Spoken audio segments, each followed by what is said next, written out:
What's up, lemon heads? Welcome to another episode of From the Yellow Chair.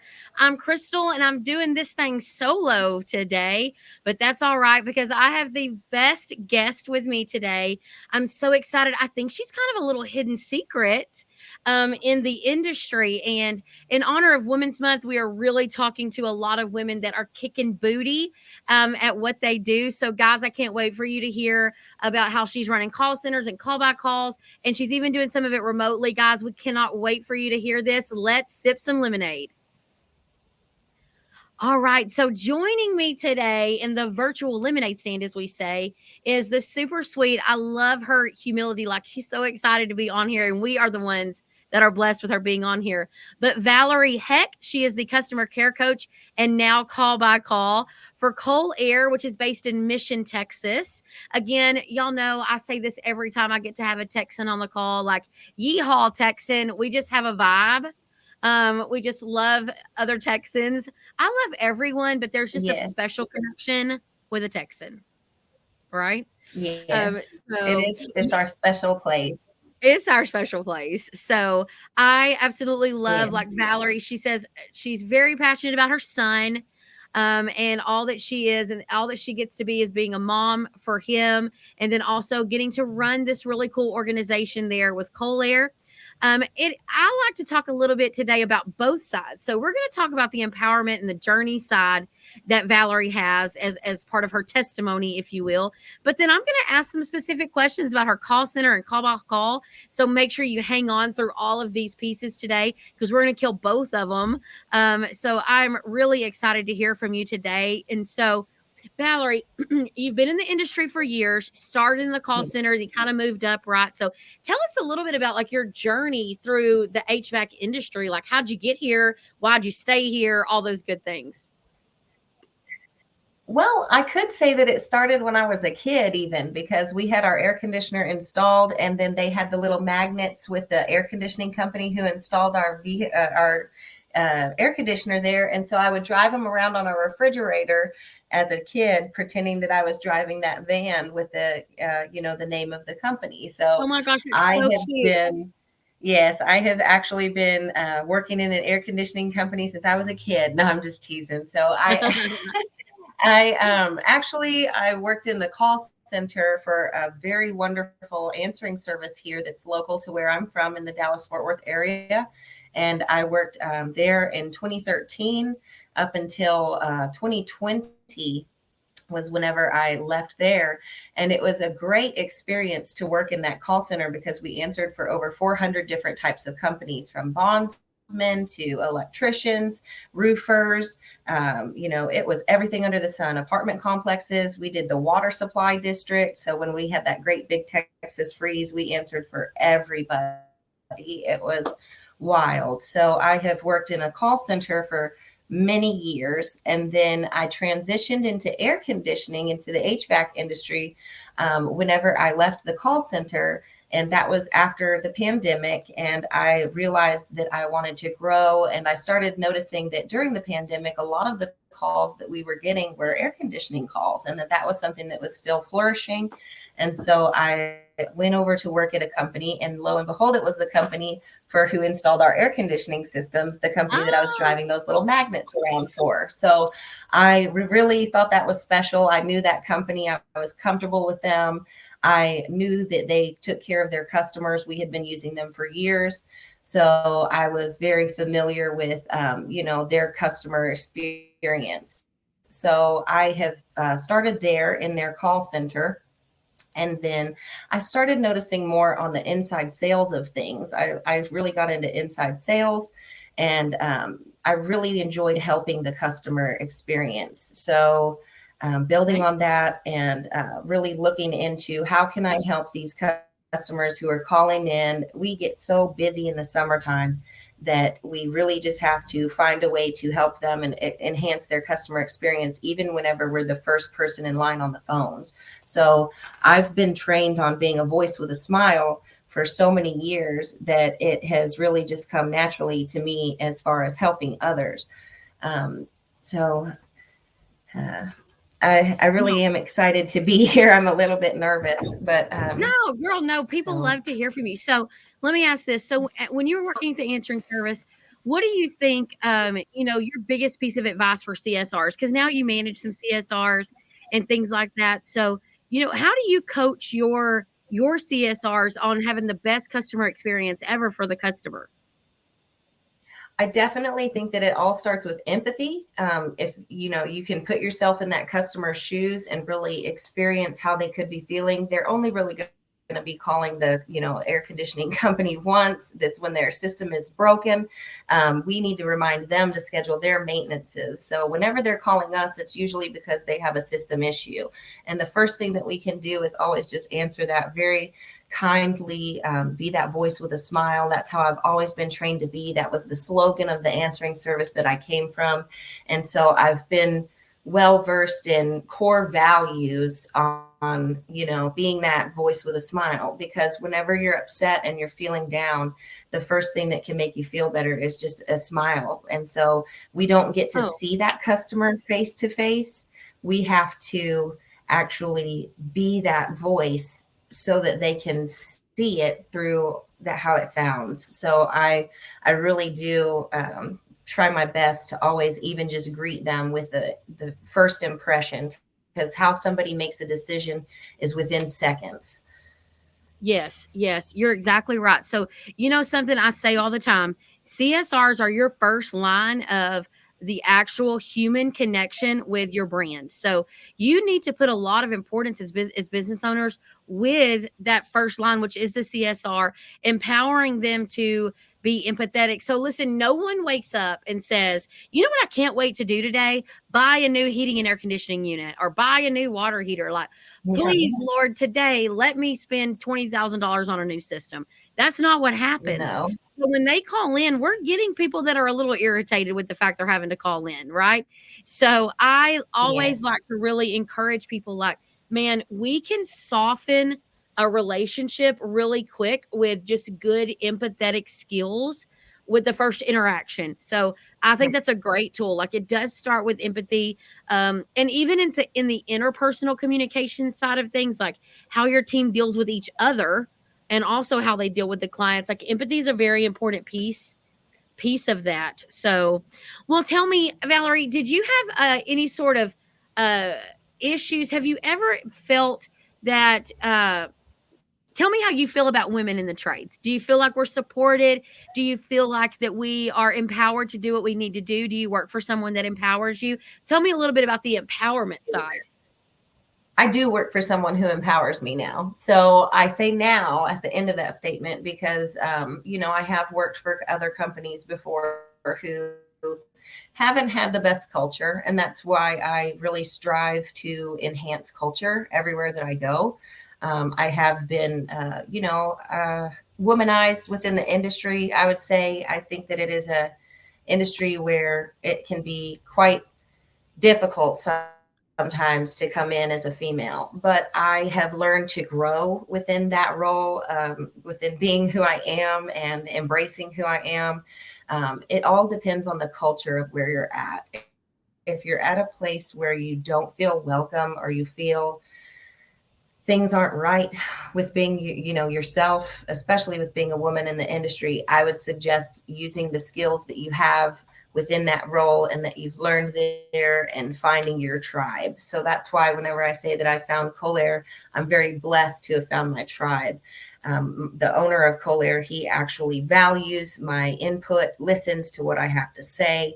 We work together to collaborate as a team, and I feel 100% heard. So it can Right. really change your world to be in a place where you're valued. And Well, I've and worked I heard places you before. say, I'm sorry. I'm sorry. I heard you say Oh something that no. really me. Yeah. So I love this. She felt heard. So I think that as leaders, so let me talk to all the owners that are listening today. Owners that are listening today. It isn't always that you have to give in to every request or give in to every suggestion, or accept every suggestion. I think what it's about is making sure that people feel heard and understood and that we do a good job of telling why we're making the decisions that we're making. So a lot of times when innocently, it's not that we're not listening, but we're not acknowledging to our team members that we hear them, we understand where they're coming from, but we need to go this direction, or making them aware, like, hey, there's a lot of things behind the scenes that you don't see as to why I can't do that. Or heaven forbid, some of us need to say, this is a great idea. Or Valerie, you're doing a great job. Or so and so, this was a great script you put out in front of the team. We can overall do a better job of making sure our team feels seen and heard, and not just dismiss a lot of things like, oh my gosh, everybody's so emotional. I tend to be that way sometimes. Like, man, I just want to grab a hold of people sometimes and say, toughen up, right? Like, girl, if you don't put your big girl panties on and just, okay, thick skin, be professionally mature. But there is a side of that that goes to making sure that your team members feel heard and respected so that they will continue to collaborate with you. So I think Yes. that's a great piece of advice. Well, hey, you mentioned that you guys just added call by call, or recently added call by call. And so I'm assuming the traditional way to call by call is basically you literally are coaching your team call by call, on how, if things need to be sold or upgraded, or whatever. Tell me what that looks like for Colair. Yes. So, well, right now we're still learning and implementing the process. We Okay. do have it divided up with a team, so that way we can balance out between the number of technicians that we have while we're still learning and growing into that. So it's a very wonderful process. Anyone who's not running call by call within your company, I suggest you look into that method. It's something that I highly have seen the value in. And then, structuring your call center, that's been my major role, is in the call center, both inbound and outbound. So I think that if you don't have a good outbound method within your call center, you should definitely be following up on like estimates, memberships. You should always be striving for those things. You can pull reports from your CRM system and, go back a few months. Let's go and see where we can find those opportunities as CSRs. And then, there's always processes that we can always be following. But with call by call, it's a very different experience. It's a lot to do with dispatch, and it is very much within just every single step of the role. So we really have to make sure that it is a customer experience with a great meet and greet from the very minute the technicians get to the door. Like I said, it actually kind of starts when we're answering the phone, but from the minute the technicians are set up for success, then we will have them in the door, great meet and greet, make sure you have your booties on. Those are little things that really enhance customer experience, but those little things go a long way. So even how you're presenting yourself, if you don't have on your uniform, or if you look messy, those types of things are really important to the customer and how we present Yeah. ourselves for Yeah. ourselves. So that sets the tone, though. So, we were talking about this today. So if you drive up to a restaurant and the paint is peeling, the parking lot's dirty, the neon sign's half lit, you walk in, nobody greets you, it smells like stale tortilla chips, like, you're going to expect that this place is going to be a little ratchet, and it's going to be cheap, right? So if they were to then Yes, bring out $110 T-bone steak, you'd be like, hold on, this don't match, right? right. This here don't match. That's probably a little Texan for y'all, but like, this don't match. So when you can increase the experience level for your customers through a good CSR presentation, booties on feet, all of those things, then when the price is higher than the next company, but the experience was elevated, the conversations were Right. better, the experience overall and the relationship that was built was much better. So, hey, on your outbound strategy, so tell me, your CSRs just choose who they're going to outbound? Do you put out a list every day? I How does your CSR team know when to launch? Well, right now we don't have an outbound team. I have come from a role before where I had just strictly an outbound team. I do suggest, if you have the capabilities to have both separated, they're two separate roles. But if for right now, like in Colair, we have our inbound department and we are outbounding from that. And that's great when you're growing. So our Yeah. inbound department, I pull the reports, I send them to everyone depending on what we're needing to call out for I can pull reports and filter them by who needs a maintenance, who had the age of their system, et cetera, et cetera. We can look and see who's needing to be followed up with. So we use Service Titan. I really suggest that if you haven't heard of it or anything like that, I'm sure you have, but look into it. If you're not using Service Titan, it's a great feature to have and pull those reports on of your customers' database. So, and then you can also just get a lot of training within the industry through Service Titan as well. Yes. So what report do you pull? Well, I make my own custom reports on there. So I can you can go in there, and even with marketing. So outbound strategies for marketing, whenever you are outbounding to, like, you have your CSR team following up by phone, you can have drip campaigns with emails that follow up, and then you can also SMS campaign them as well to keep it all in a good alignment with everything. They know the offer that you're sending them, and you get it all in a good groove of everything. And then you can also follow up with them with what you've been broadcasting as your brand, and we run a lot of commercials right now, is what our primary marketing campaign is for commercials. But we can also just follow up with them in millions of ways through marketing campaigns. So like Service Titan has Marketing Pro. It's a great tool too.